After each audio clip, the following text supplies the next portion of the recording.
तो आइए शुरुआत करते हैं तालिबान की गुस्से से। 2 दिन पहले पाकिस्तान ने अफगानिस्तान की सरहद में घुसकर बमबारी की। दावा किया गया कि आतंकी ठिकानों को निशाना बनाया गया है, मगर पाकिस्तान की ये हरकत तालिबान सरकार को नागवार गुजरी। अपनी संप्रभुता पर हमला मानते हुए उसने पाकिस्तान को बदले की धमकी दे डाली। और अब खबर यह निकल कर आ रही कि हजारों की तादाद में तालिबानी लड़ाके पाकिस्तान का रुख कर चुके हैं। अगर वो सरहद तक आते हैं और हमला बोलते हैं तो ये तय है कि तनातनी बढ़ जाएगी और पाकिस्तान चाहे या ना चाहे जंग भी शुरू हो सकती है। रिपोर्ट देखिए।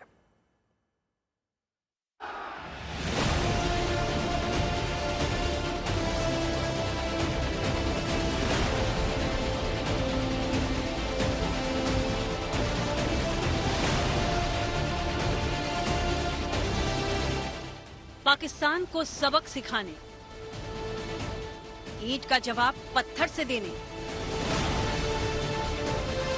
अपने देश पर हुए हमले का इंतकाम लेने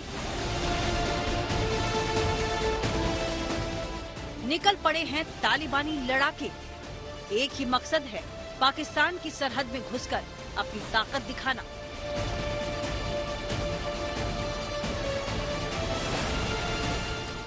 पाकिस्तान को घुटने टेकने के लिए मजबूर करना। पाकिस्तान ने सोचा भी नहीं होगा कि एक दिन उसे तालिबान का ऐसे सामना करना होगा। ये एक ऐसी जंग की आहट है जो अगर हो गई तो पाकिस्तान तबाह हो सकता है और इसलिए इस्लामाबाद में हड़कंप है।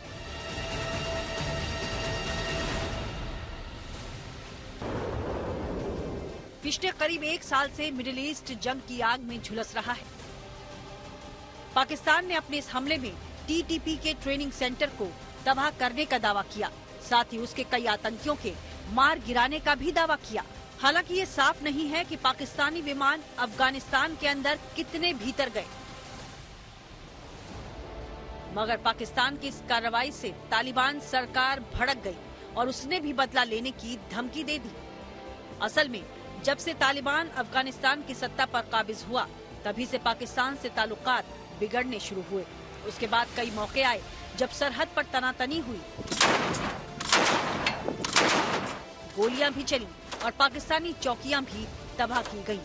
विवाद की बड़ी वजह सरहदी इलाकों में एक्टिव आतंकी हैं, जो लगातार पाकिस्तानी सेना को निशाना बनाते रहे हैं।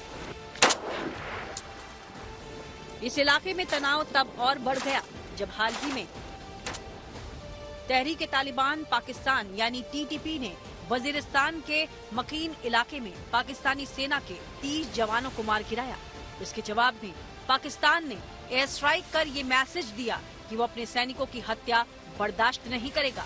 मगर पाकिस्तान की कार्रवाई उसे भारी पड़ सकती है, क्योंकि अब अफगानिस्तान भी पूरी ताकत के साथ पाकिस्तान पर प्रहार करने के मूड में है। आर पार का मन बना लिया है।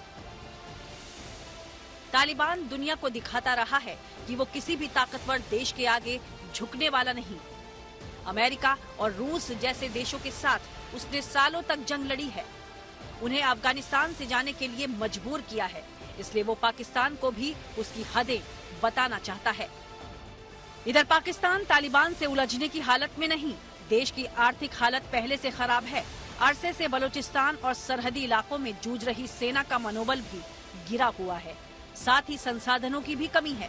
ऐसे में तालिबान से अगर जंग होती है तो पाकिस्तान का संकट और गहरा सकता है। ये बात शहबाज सरकार बखूबी समझ भी रही है।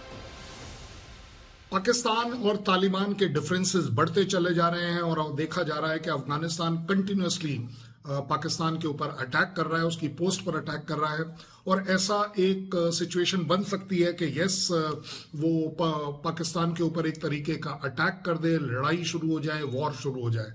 अगर ऐसा होता है तो ये पाकिस्तान के लिए बड़ा घातक होगा और इसकी प्रोबेबिलिटी इसलिए भी बढ़ रही है क्योंकि अफगानिस्तान 3 तरफ से डिससेटिस्फाइड है। पहली बात, पाकिस्तान ने उसे एनकरेज किया टेररिज्म की तरफ। अब उसके बाद जब ये टेररिज्म सो कॉल्ड पाकिस्तान एकदम से डिसोन करता है और साइड लेनी शुरू कर देता है, तो ये अफगानिस्तान के जो तालिबानी हैं उनको पसंद नहीं है।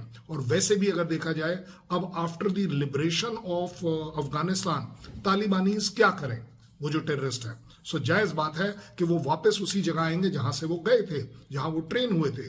अब वो कंट्री पाकिस्तान इकोनॉमिकली इतना वीक है कि वो इन टेररिस्ट को अफोर्ड नहीं कर पा रहा, और ऊपर से उसने जो अफगानिस्तानी पॉपुलेशन जो माइग्रेट हुई थी रिफ्यूजीज के तौर पर, उसको वापस भेजा है। उसमें भी एक बहुत बड़ी गुस्सा है अफगानिस्तान और तालिबानी में कि पाकिस्तान ऐसा कैसे कर सकता है। जिस तरह की लूटपाट के बाद पाकिस्तान ने अफगानी रिफ्यूजीज को सारे पैसे छीन कर उन्हें वापस भेज दिया है ट्रक्स में। ओवरऑल अगर देखा जाए अफगानिस्तान पाकिस्तान से काफी नाराज है और तालिबानी इसका बदला जरूर लेना चाहेंगे। फिर भी खबर है कि मीर अली बॉर्डर पर हो रही गतिविधियों के चलते पाकिस्तान ने भी अपनी सेना को अलर्ट पर रखा है। सीमावर्ती इलाकों में सैनिकों की तैनाती बढ़ा दी गई है। राजधानी इस्लामाबाद से लेकर बॉर्डर तक दहशत है। Bureau report, good news today.